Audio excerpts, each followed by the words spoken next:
I don't know. It says it's going live. I know, but that doesn't always mean it is. Look at your nose. Okay.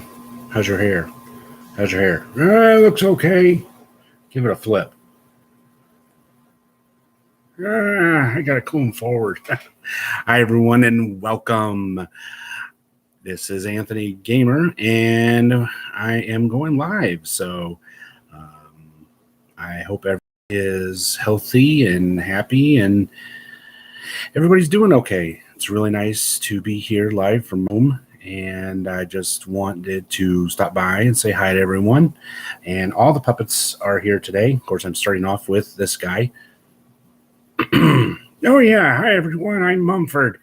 Yep. So we'll talk about anything you'd like to talk about today, whether it's video games. What? The what? The sauce. Oh, okay. That we put with the fish yesterday. All right, then. It's in the freezer if you want to put it on the plate and Okay. put it on the fish. All right. Sorry about that, wife. Anyway, like I said, it's great to be here live. Anybody wants to come by and say, hey, that's fine. Whatever you guys would like to talk about, whether you want to talk about video games, whatever. Let's just not talk about politics. I don't feel like getting in an argument with anyone. Well, I don't either. That's why I said no politics, because we know where we stand, and it's really nobody's business where we stand. Yep. So anyway, you probably that watch Classic Gamer 74 know that I have another sub channel within the channel where I discuss whole albums. Oh, hi there. Hi back. Where I discuss whole albums. Now, one of the albums that I'm currently in the midst of albums by Leonard Skinner. So I started off, actually, I got the idea from one of my subscribers who said, why don't you just do all of the, Skinner albums that you like? Because I'm trying to focus on whole albums, not just, albums where there's a few good songs. So basically, out of the original Skinner albums, there's not a bad song on them. So that's why I'm doing this series on the Skinner albums. So, right now I'm getting ready to do Nothing Fancy. I've done the first two. And after that, I'm going to, keep going until, okay, what was I thinking? I don't know. Okay, I'm going to do basically all the way up to, I think, about Legend. And then I'm going to talk about some of the different compilations. I'm not really going to, the only post Crash album I'm going to talk about is going to be 20. I'm not going to really talk about 91 or any of the other ones because, albums were okay, but, there was something really missing. Yeah, that something was Ronnie and Cassie and Steve, and then Alan. I totally agree. I know that's about the best way to put it. After that, I'm really not sure where I'm going to go with that. There's several other artists. I'm thinking about maybe doing these guys, probably since they're pretty much my all-time favorite band. I'm going to do Kiss, but it just depends. More than likely, yeah, I'll just go ahead and do Kiss. It's after that is where it's going to get interesting because I'm not really sure who else is going to come after that. We'll have to just wait and see. Definitely, I'm going to have Pink Floyd in there. Yep. I love Pink Floyd. Well, so do I. They're pretty much one of my all-time favorite bands. Hold on. This thing is kind of crooked here, kind of cockeyed. Yeah, you said cockeyed. Anyway, speaking of saying crazy things, we're going to be doing, continuing on with as I'm in the midst of my 5200 unit, but I'm also going to start doing more from the 8-bit world and from 16 bits. So, for instance, I'm going to do one episode or maybe two about the games about Beavis and Butthead, as he just kind of alluded to that. Oh, yeah. Who are they? Never mind. So, as I was saying, that's going to be coming up. But like I said, as I'm now in the midst of the 5200 unit, we're going to have episodes. We got to finish up. Hold on. Let me reconnect. We're going to have episodes where we discuss the continuing on the prototypes. There's quite a few. I mean, wow. I mean, yeah, there's quite a few as compared to some other systems. I mean, nowhere near what you had for the Atari 2600. Oh, heavens, no.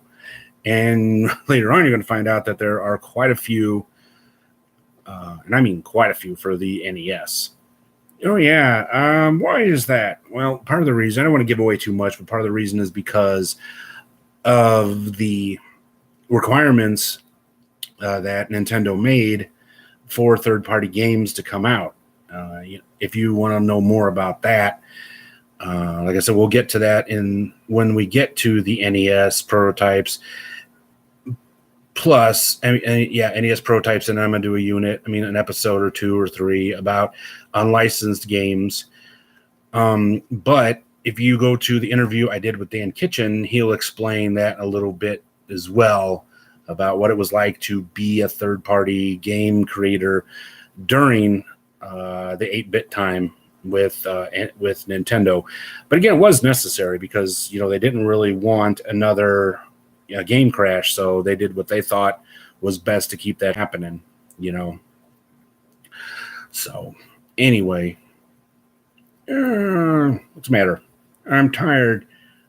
Can I go? Can I step away for a minute? Oh, by all means, go right ahead. Okay. So.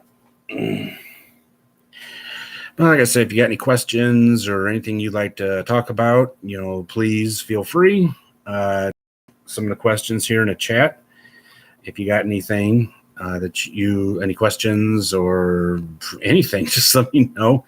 I know this was kind of put together at the last minute. I didn't know who was going to be around, and I'm going to go check out a live stream by one of my favorite YouTubers in a little bit. But like I said, so I just thought I'd stop by here and say hi and see how everyone's doing, and just discuss a few things. Hold on a second.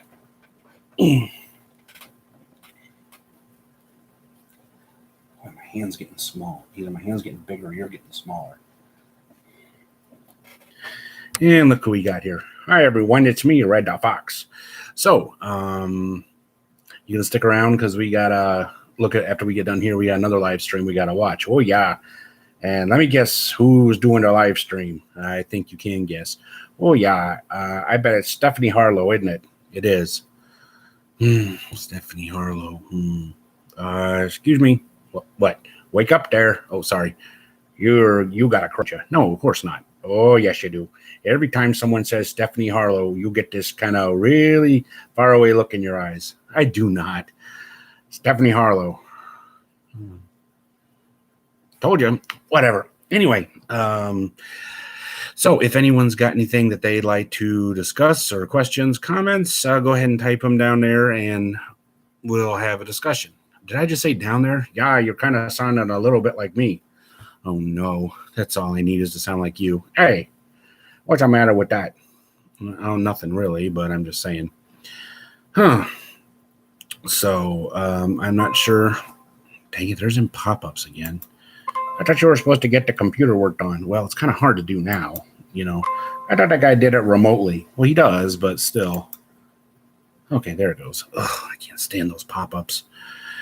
Anyway, so I don't know if everyone else has been quarantined or staying home. Many of you probably know that I do security, so I am necessary. So I've still been working. Luckily, I haven't been around a lot of people where I work, so I've been pretty good. I'm feeling fine. The wife's feeling fine. Oh, yes. Definitely. Now, thanks for bringing that up, eBuckeye. Yeah, I'm definitely going to be doing that. I just got an emulator for the TSR 80. which I didn't have as a kid. One of my teachers did, but we're going to definitely discuss that. Also, yeah, the Apple II. Oh, yeah, definitely. I mean, I grew up during the 80s, so I spent quite a bit of time on computers as a kid. I was one of those kids that was, I guess, lucky enough to say, you could say that I grew up in the 80s when, computers and education first started going hand in hand. So, like a lot of kids in the 80s, we had the Apple II computer, which was the big education computer back then. I remember that in third grade, the summer after our third grade year, we had a sign up for a special summer school program where we learned how to use computers. Honestly, though, I thought they were going to give us like a lab of some kind, and then we ended up just we had a room full of computers, and it was fun. I mean, we got to learn how to do a little bit of basic logo writer, if any of you guys remember that. That was fun. Yeah, I had a lot of fun with logo writer. Logo writer was so much fun. And then of course, yeah, I mean, it was just a lot of fun. Computers back then were so much fun. They weren't, anything like they are now, but oh man, I just love those Apple colors that you had. But yeah, like I said, definitely going to do TSR 80, MS-DOS, of course, but yeah, I think I will have, I've mentioned games when I do like the AVPs, I talk about, like specific games for specific computers. Like I got Dig Dug coming up, and Dig Dug was pretty much ported to just about everything. So, I'll show like what it looked like on like a Commodore 64 and Apple II and the TSR 80. But yeah, I'm going to have specific episodes dealing with 80s computers, in general. So yeah, I can kind of give some background information and stuff like that. So, yeah, because I remember, like I said, I remember back when in the 80s when you could kind of tell somebody's place in society, I guess you could say, or standing in the community, whether they had a computer or not. Now, strangely enough, none of us that I knew of had an Apple computer at home, the Apple IIe, C, or whatever. Those were pretty much just for education. And I remember that the teacher, who was also the assistant principal, told us about how expensive they were back then. Now, this was in the 80s. You gotta remember, this is around 83, 84, 85. And back in those days, an Apple IIe computer usually ran about $700, $800. So figure out what that's going to be with inflation. That was a lot of money for a computer back then. And if you think about it, that computer had its limits. But one thing I do remember about the old computers was how you could fit like so many games on one disk, not just for the Apple, but also for like Commodore 64 and the PC, the DOS games. You could fit so many games on those diskettes. I remember I had a diskette where we had an IBM a PC back then. We used to call them, IBM clones was the fancy word that we used to use for computers that were PCs back then. And so what we had, my dad got us, of course, the IBM PC clone, as he called it. And there were several games, diskettes he got from his friends. You remember those floppy, they really were floppy disks. And he got discs from people, and they were just full of games. I remember we played one of my favorite, definitely Sopwith 2. I did episodes of that way back when I first started this channel. And let me see, what were some of the other games we played? Remember that one with the robots? It was kind of like Capture the Flag. Oh, yeah, that Banner Catch. Yeah, that was one. Let's see. They had this real weird, almost like a Max Headroom thing where the guy had like a voice. If you were from the 80s and you're watching this, you remember Max Headroom. But there was like this little computer thing with him. what other games did I have back? I mean, what other ones were back on those discs? All kinds of like, oh yeah, Bouncing Babies, the one where you got the baby's falling out of the hospital, and you're the order bouncing them into the ambulance. Oh yeah, there were just, but back then you could shove just bunches of a couple games on a diskette. Of course, the problem back then was the diskette, they were so easy to ruin. I mean, you could, just be shuffling your feet on the floor and you hand someone a diskette, and then that little electrical shock will wipe the disc out. Because back then, they didn't worry about the hard drives, or the internal drives, back then weren't really used for storage. So, I mean, everything went on a disk. So, whoa, that's something. Yeah, it is. Really, it was a sign of the times. But yeah, there were so many great computers back then. And I remember as a kid, a lot of my friends had a Commodore 64. And my parents refused to get us one because they said, oh, that computer is just for gaming, And so they refused to get us one. And of course, in England, they had the Speccy, which, I'll discuss that. The Amstrad CPC. I'll do one on that. I'm trying to think if I forgot anybody. One thing you forgot. What was that? That one with that plugged into the TV. Oh yeah, the Timex 1000. Yeah, that one definitely. I didn't even know about that one. And when I did the episode, the AVP, the 2-part AVP on Frogger, somebody sent me a video of Frogger on the Timex 1000, which was a precursor to the Speccy. And those of you that don't know what that is, that's the ZX Spectrum. It was a computer that was in Europe. You can see examples of it on some of my videos, but the person of all the YouTubers who knows the Speccy best of all is Kim Justice. And she was the one who I first discovered that, because like I said, we didn't have it in America. So yeah, like I said, I definitely, eBuckeye, I will be doing episodes on each individual computer from the 80s. Cause like I said, there was just so many, and each of them were so different. Then of course you had the Atari 8. I don't think I forgot anything, did I? What about the Tandy? Okay, then you had the Tandy, but that was the Tandy computer was kind of that was kind of a like an IBM kind of clone kind of thing too. Not the TRS-80, the one that came later on, where you had like all those little menus up on the computer screen, on the screen there, where you would just move around and click on something.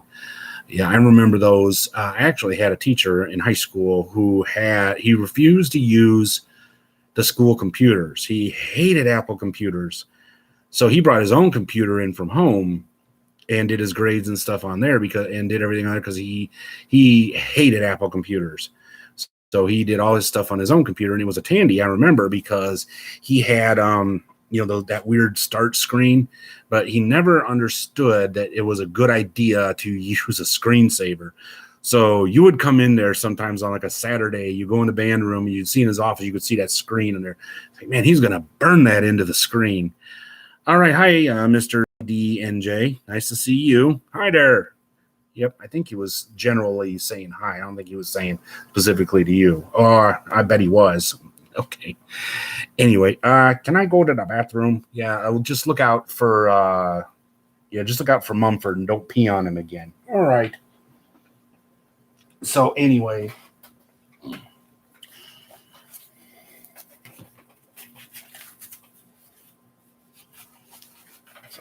hello there, everybody. Well, look who's here. It's Alligator. Oh yeah, this is Alligator coming to you live from Anthony's dining room. Okay. Actually, I live in Northwest Indiana. I live about 45 minutes southeast of Chicago. Like I said, he's from Louisiana originally, right? Oh yeah, that's where all gators come from. Jenna speaking. Well, that or Florida, right? Oh yeah. So, but yeah, thanks for the suggestion, eBuckeye. That's definitely something I will cover.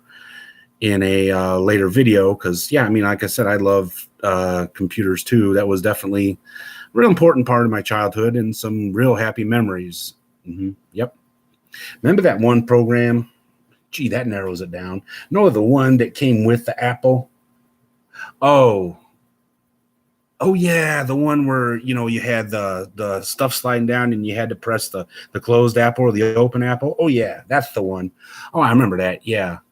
Like I said, I didn't have an Apple computer. My next door neighbors did. The Doties, they had an Apple computer, and I remember playing with theirs. Sometimes I came over there, and it was a lot of fun. Wasn't there like a Cookie Monster kind of program with that? I think so. Oh, you're in Oregon. Oh, okay. I've always wanted to visit Oregon. I always have. Another thing I do also, I'm a cryptozoologist. So yeah, believe me, I've always wanted to go to Oregon. I hope the weather's nicer out there. I hope everybody's doing okay, that you guys are, surviving. I mean, survive. That's really not a good way to put it. No, it's not. Why don't you just say that you hope everyone's healthy and happy? Okay, that's a good way to put it. Thank you. You're welcome. So, anyway, like I said, don't if you got any questions, comments, or smart remarks or anything, please, let us know. We'd love to chat with you about anything. Like I said, I'm video games, and then I got I do the channel, the sub channel, I guess you'd call it, about my favorite albums. Also, I'm gonna be doing some on classic toys as well. I got to get that started. I actually recorded one a couple months ago where I was playing with this really cool train I had as a kid. It was like a tumbling loco. That was the name of it. And when I had messed with it about 6 months ago, the thing worked perfectly. The train kept right on going, and it would turn around and everything was great. And then when I tried to film it, oh, good. I'm glad to hear that. It's a low rate here so far, but we're doing okay. Good. I'm glad to hear it. Like I said, I really, I worry about you guys, and I care about all of my subscribers and viewers. I really hope that you guys are all okay wherever you are, that you're taking care of yourselves and your families and stuff. So, just stay healthy and stay safe, because we love you guys. What was I saying now? I forgot too. Oh, well, I need a vacation anyway. Yeah, you should do. Oh, the toys. Oh yeah, the toys. But like I said, when I was filming it, I couldn't get it to keep going. So yeah, I just have to refilm that. Also, I'm going to talk about board games as well. Yeah, I love those. Well, I know a lot of people are, I probably should start on that right away though, too, because there's people probably right now that are, when everyone's locked at home, they're probably like, hey, we got to play some board games. So we should start that. Yeah. So do that one on the side too. Yeah. So we'll do, because I got to let people know, like, hey, while you're at home on, quarantine or on isolation, here's some good board games you can get. And, Amazon and all that are still working. So you could probably get them off Amazon or eBay. So yeah, that's a real good idea. I better get on that. Yep. Thanks for the suggestion. Actually, I think you brought it up. No. Yeah, I did. Okay. So anyway, and then what else? Wasn't there something else? Yeah, you was talking about the toys. All right, I said the toys, but then, I got some really cool, of course, you guys noticed. Yeah, okay, that I'm a real big Kiss fan. So I do have some really cool Kiss collectibles that I can show as well. Yeah. That's too bad you don't have the Mego ones anymore. I know I'd love to get those. Interestingly enough, close to about a year ago, the wife and I and my daughter went to a coin-op show in Chicago, outside of Chicago, in St. Charles, and they had the original Mego Kiss figures shrink wrapped in the package, and this guy is like wanting $800 for them, but oh yeah, like I got $800 laying around. But anyway, but yeah, like I said, I'm really excited about starting branching out with some things. I also just published a book. Wasn't it in January? Oh, I don't remember. Yeah, it was actually in February, I believe, that I just published another book. Now, this one is kind of a collection of short stories.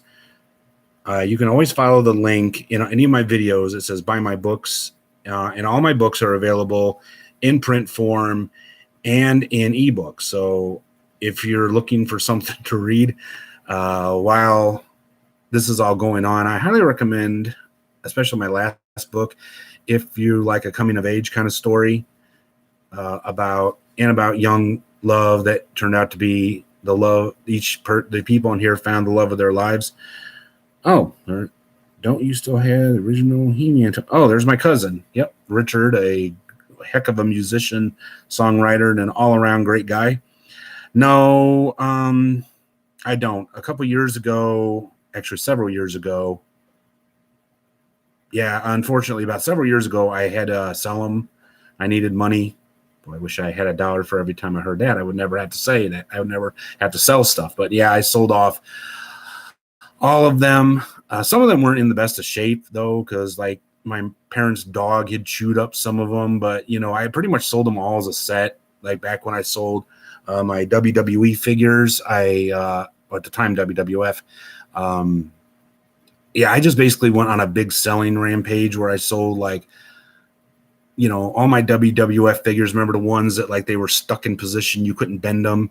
And I had some of the AWA figures, you know, like Ric Flair, the Freebirds, Larry Zbyszko. I sold all those, which is too bad. Yeah, I wish in a way I still had them, but you know, when you need money, you know, you got to, you know, it's like, okay, I got, you know, you got to do it. So. Actually, I've sold off 2 sets of the Kiss Mego figures, which is like, oh, God. But anyway, I got some other really cool action figures, collectible ones downstairs in my man cave that I'm going to show and talk about. But, yeah. And that's that's my cousin Richard. He's a hell of a guitar player. Actually, he plays multiple instruments. You know, great singer, songwriter himself, big Skynyrd fan. So I know he's enjoying my Skynyrd videos. So yeah, actually, believe it or not, most of those I don't think those He-Man toys aren't very valuable unless they're still in the package.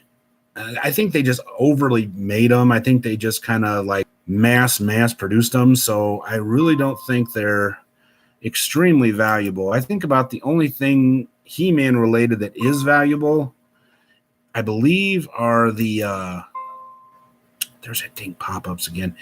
I believe the ones that are like really popular are the play sets. Like if you have Castle Grayskull complete and still in the box, yeah, it's worth quite a bit. And actually Snake Mountain's worth quite a bit, I believe. I heard that somewhere. But it was expensive back when it came out. I remember when I was a kid, it was like, I don't remember, but it was quite a bit.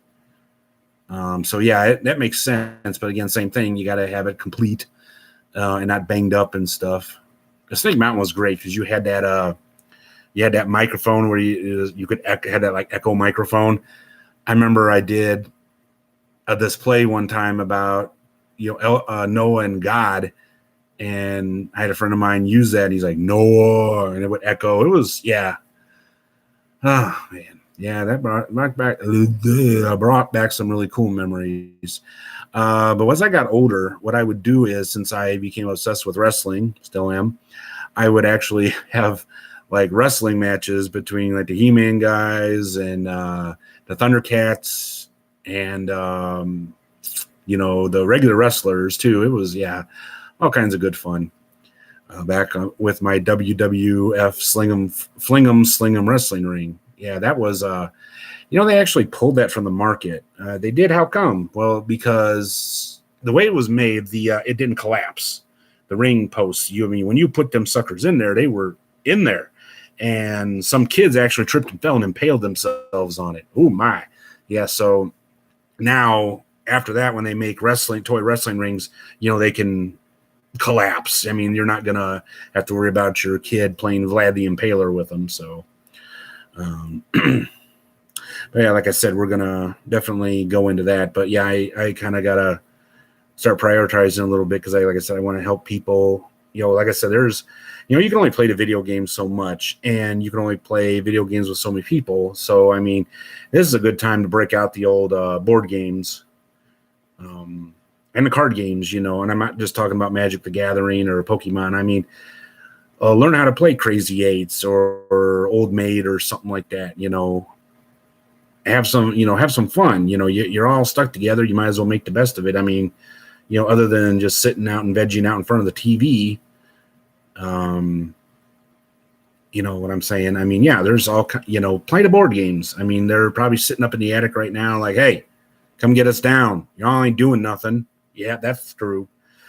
What was your favorite board game as a kid? Oh, geez. Depends on what time period we're talking. When I was little, like all kids, I loved Candyland. Oh, yeah. That game always made me hungry. Yeah. I remember when I was teaching, we had a toy drive for the kids that were living in the projects. And, they had a big sale going on at Walmart where all those Hasbro toys, the kid toys, were on sale. I mean, this must have been Providence or something, because all these games were like 2 for $5. I'm not making that up. And it really wasn't all that many years ago either, probably like, 10, 11 years ago. And I bought the game I bought like 3 or 4 copies of the game. And, because I said that, the kids were poor and stuff, but no kid should grow up without playing Candyland. At least that's what I think. Oh, I agree. Okay, so let's see. We got a couple more comments. Don't you still have it? Show you how to play. Oh, yeah. Actually, good idea, because I actually do have some footage of the computer game Clue. Unfortunately, it's not the best. I don't know why that thing would not record.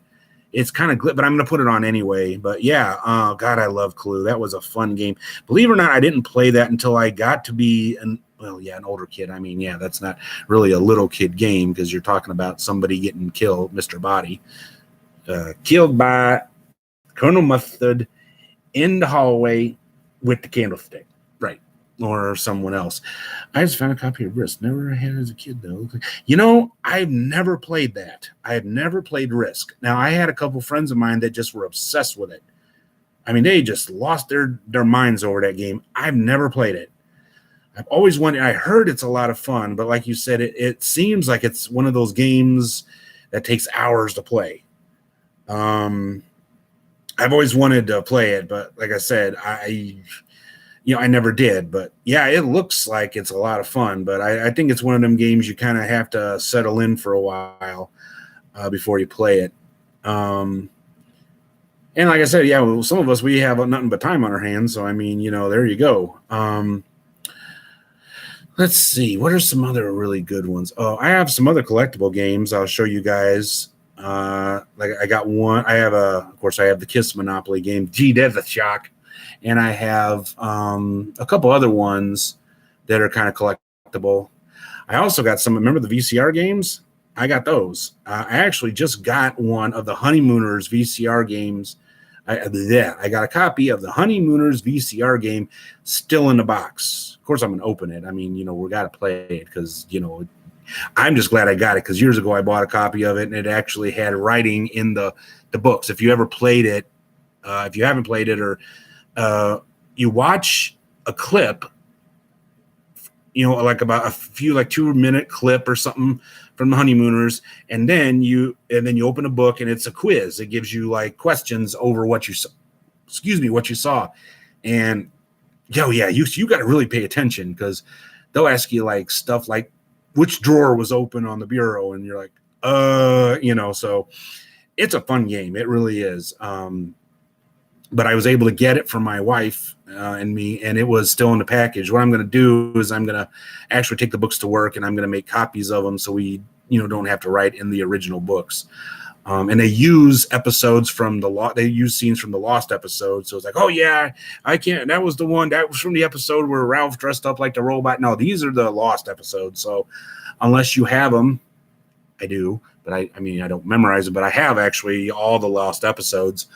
It's going to be a little bit of a challenge, and it's pretty badass. I also have Nightmare, the VCR game.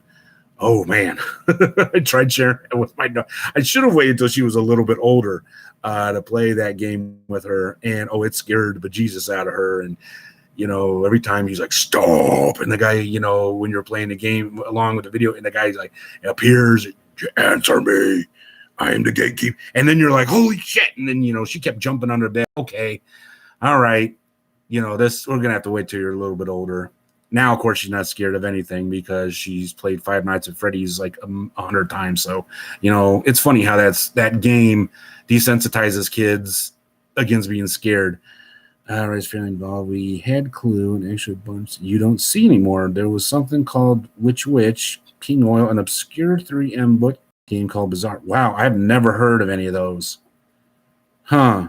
Yeah, I'm going to check those out because, yeah, I've never heard of those. Huh.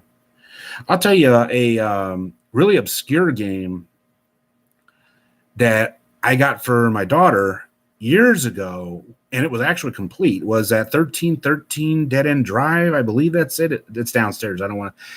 And it's like a 3D game. I'll tell you what, it's fun, but it takes like an hour just to set up the board because it's like a 3D game. You got all this stuff here.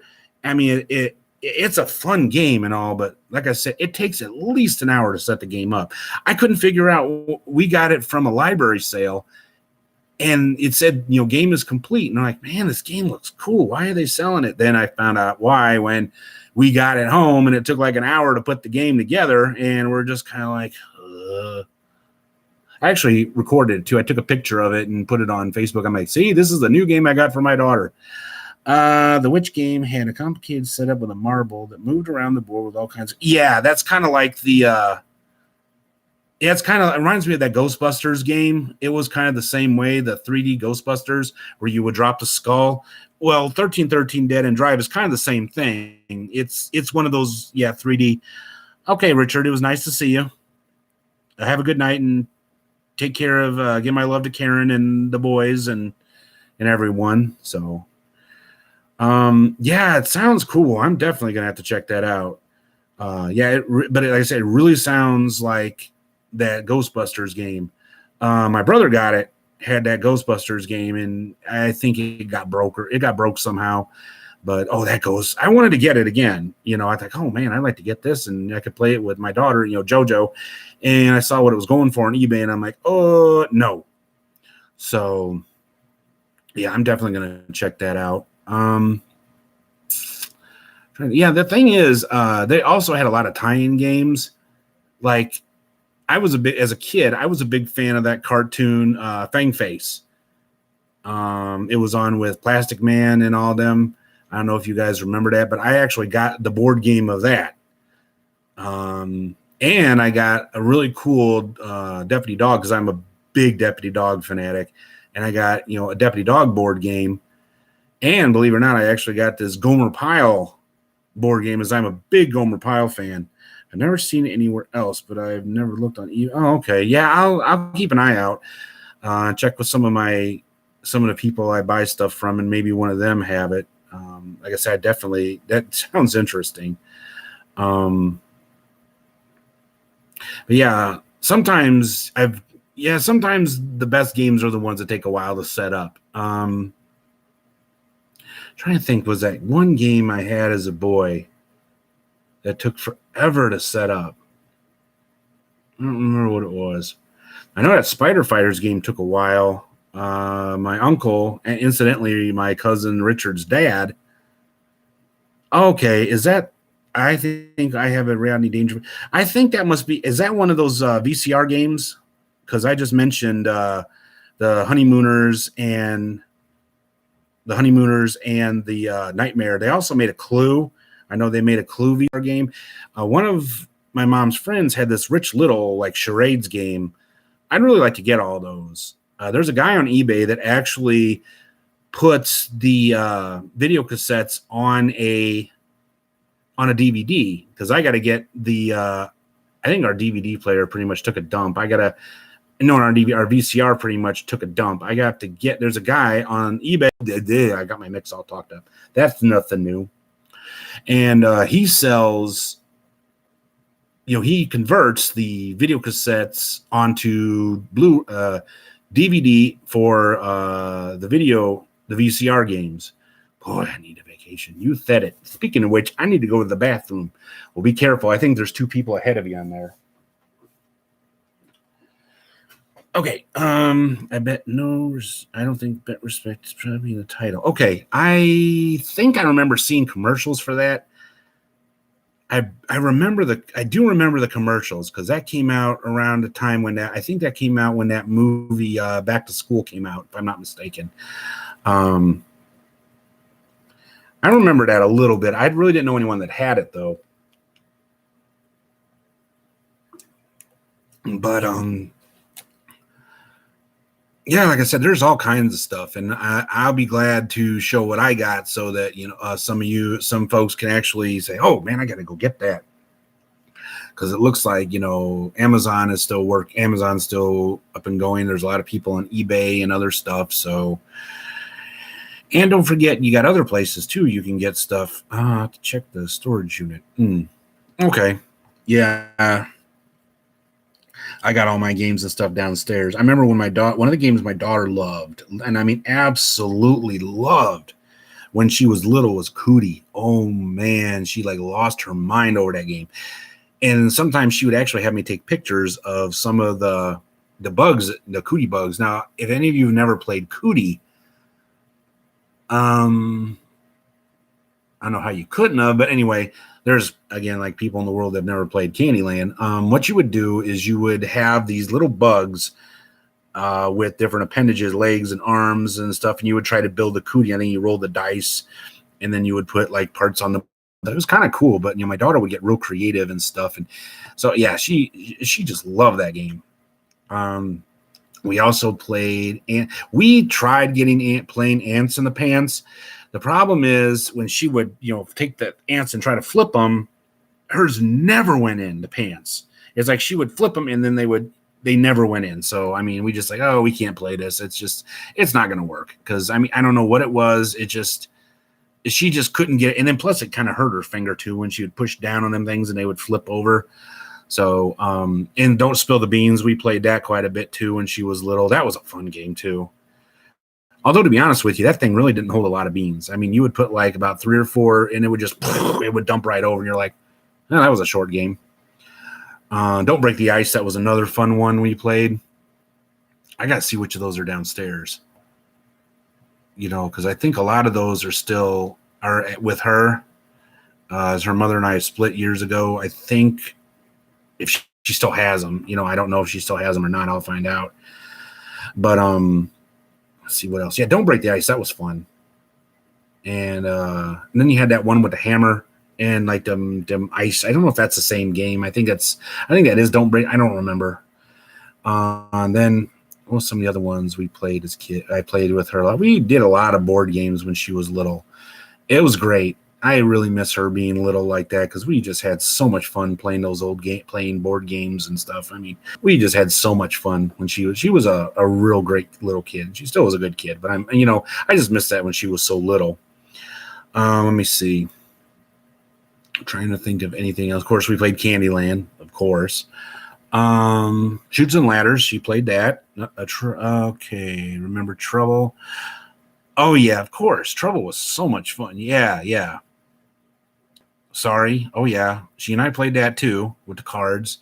Payday? No, I don't remember that one. I think. Okay, I probably saw the commercials for it, but I don't think my parents ever had it. Battleship, of course. That was a game people like to cheat at a lot. I remember playing against a friend of mine, and I still think he was cheating. Honestly. He was, yeah. I got a feeling that he did cheat. That's one that it's pretty easy to cheat on. I think even with electronic Battleship, I think it was still possible to cheat.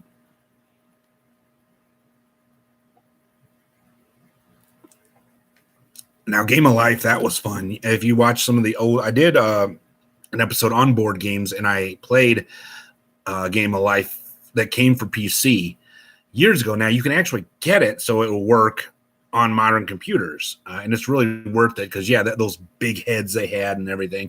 That game was so much fun. Like I said, I did record Clue, but like I said, I don't know why I got those like weird lines and stuff in it. It's same thing happened when I tried recording that Captain Crunch game. I don't know if you guys remember that. It actually came on the side of the box God, you could tell. God, that was so many years ago. Well, not it's that long ago, but I mean, it was in the '90s. I remember because remember back in the '90s when General Mills used to put games, CDs on the side of the boxes. Yeah, and then, well, then the company that made Captain Crunch, I don't think General Mills made Captain Crunch, but they had a game, and you would like raise this little Crunchable guy, and he would get bigger and stuff, and it was a lot of fun. As for some reason, when I tried recording the footage, it wouldn't let me. I'm like, fudge. So anyway, a couple other things. I'm kind of running, kind of getting near the home stretch here, but I'm also going to be doing a couple more modern games. I think I have Monopoly for PS1 and some computer like Boggle and Word. Yeah, I remember. Oh, I mean, there were so many different cool versions of Monopoly. Honestly, one of my favorite versions was the one for PC. I think what I liked is when it would turn the corner. If you like wear the hat, it would turn the corner and the hat would go down, and then bunnies would jump out of it. That was fun. But yeah, the NES version of that is really good. Yeah, pretty much I haven't really seen a bad version of Monopoly. Even the old PC the MS-DOS version that came out in the 80s. That was good. I mean, yeah, even that was good.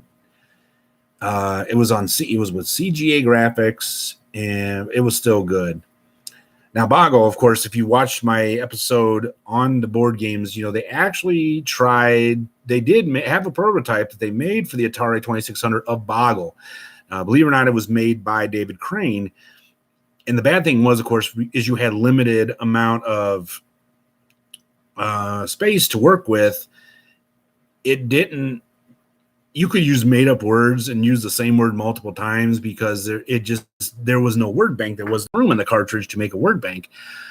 So you could just make up words and use the same words over and over again. But, I give them credit for trying. It's too bad that it wasn't, as they were able to expand the cartridge size, they didn't go back and try to do it again. But yeah, I think that was actually the first time that they actually tried to put a game on a video game was when they did that. When they did dang it, I'm so tired of these pop-ups. When they did the that Boggle prototype.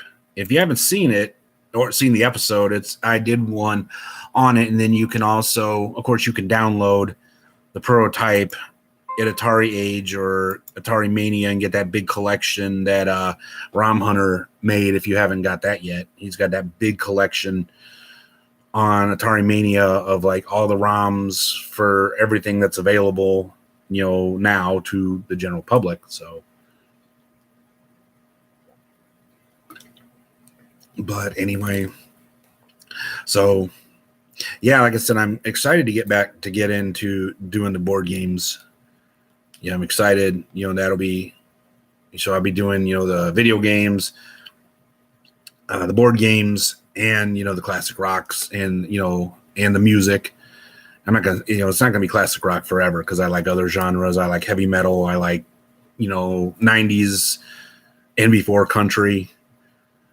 So, and classic rock is also a very subjective term. So, I mean, what you consider classic rock is not the same as what someone else thinks, because like I said, if you watch the intro, I have, Duran Duran on there, and, I love Duran Duran, and I consider them classic rock. My wife hates them.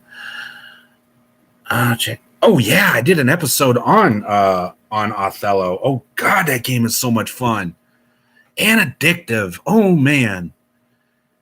Now that's a game you have to play in a video game. You cannot play Othello on a board game, and I'll give you one reason. It's way too easy to cheat. I'm glad we didn't have that game when I was a kid. I mean, not the video game. The video game would have been great but no, I'm glad we didn't have the board game of Othello when I was a kid because my brother we would have been cheating and fighting like crazy. But yeah, Othello is oh gosh, that game is so addictive. Believe it or not another, but yeah, there's other, addictive. Like I said, like I was surprised how addictive Codebreaker is. That really, really old Atari game where you use the keyboard controller. But yeah, Othello is fun. And then they have a version of it. I forgot what it's called. That was for the Intellivision. They didn't call it Othello. They called it something else. But yeah, oh god, that game was so much. I remember when I got it.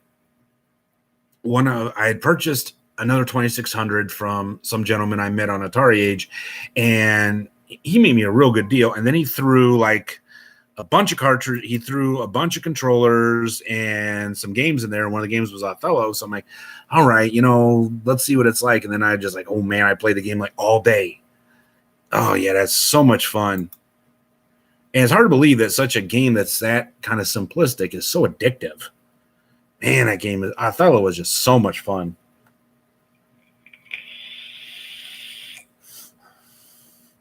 But like I said, oh man, that's a game. Yeah, I know they have tournaments around the world where they play on an actual board. But man, that is a good idea. That is not a good idea to play that game on a board game, because man, cheating is way too easy, and that may start some fights. Man, what is with these dumb? Stop it. It's a great game. We just found a local bar, but they didn't have all the pieces. Reversey, thank you, Reversey. Version, they didn't make the pieces. Well, I think back then they didn't really. I think like Angry Video Game Nerd said, back then they did. That was back. I think, how did he put it? Back then, round hadn't been invented yet. So, yeah, but Reversey is just as good. The one on Intellivision. I think you legally couldn't use the word Othello because I think they trademarked it. But yeah, it is. It's a lot of fun. It really is. But yeah. Yeah, I'm serious though, because I could actually imagine seeing. You said you found it, but I could actually see bar fights breaking out over people cheating at Othello. Like, look over there, and then you switch to pieces and shit. So, but wow. I can't believe that. I got a feeling though that my parents probably, because my parents bought lots of board games for us when we were kids. I got a feeling that they knew better than to get us Othello. Because, yeah, there would have been some really bad fights. Because I'm not just saying my brother cheated. I did too. Oh, I could cheat myself at board games. So I think that's part of the reason my parents were so happy when video games came out, was because, it's really hard to cheat at a video game. Especially at that time, I hadn't seen in a long time, and they didn't have an instruction sheet either. Yeah. It's not, once you pick it up, it's not that hard. Yeah, it's a real easy game to learn. The hardest part is the hardest part is building up a strategy, I think, because you can get once you get the hang of it, the game just pretty much takes off. Yeah, I didn't know how to play it either. Like I said, when I heard about it, because strangely enough, my wife and I are both former teachers, and we're both big into Shakespeare, and so I'm like, Othello, I wonder what this is like, because I had taught the play before, and my wife had taught the play, and because that's her area of expertise is Elizabethan literature. Mine is Victorian literature, and so I'm like, okay, well, what's this about? And then I went to Atari Age, and I looked at the because you looked at the instructions sheet, and then I tried to answer, and so the rest is history. So.